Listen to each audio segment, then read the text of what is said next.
Internet সেবা আমাদের আর্থসামাজিক অবস্থাকে একেবারেই বদলে দিচ্ছে।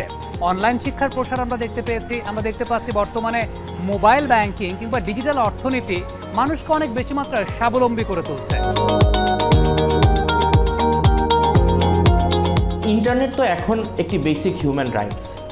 আপনি যদি কোনো কমিউনিটিতে ইন্টারনেটের সংযোগ দেন তাহলে সেই কমিউনিটির যেরকম সোশ্যাল ডেভেলপমেন্ট হবে, একই সাথে সেই সোসাইটির কিন্তু ইকোনমিক ডেভেলপমেন্টও হবে।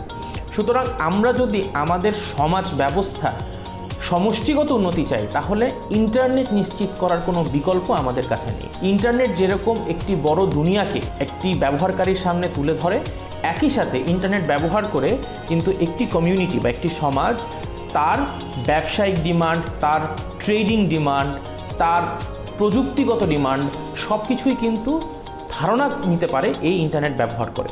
সুতরাং আমরা যদি মনে করি যে আমাদের দেশে শুধুমাত্র শহরাঞ্চলেই আমরা ইন্টারনেটের সহজলভ্যতা রাখবো, তাহলে কিন্তু আমরা আসলে আমাদের গ্রামাঞ্চলগুলোকে ডিফল্ট পিছিয়ে দেওয়ার প্ল্যান করছি।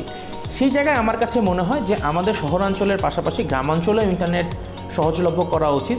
বরং গ্রামাঞ্চলে ইন্টারনেটের সহজলভ্যতা নিশ্চিত করার লক্ষ্যে সরকারের উচিত সেখানে ইন্টারনেটের খরচের উপরে আরও কস্ট কমিয়ে আনা, যাতে করে অল্প খরচেই গ্রামাঞ্চলের মানুষজন সেখানে ইন্টারনেটের সুবিধা পেতে পারে।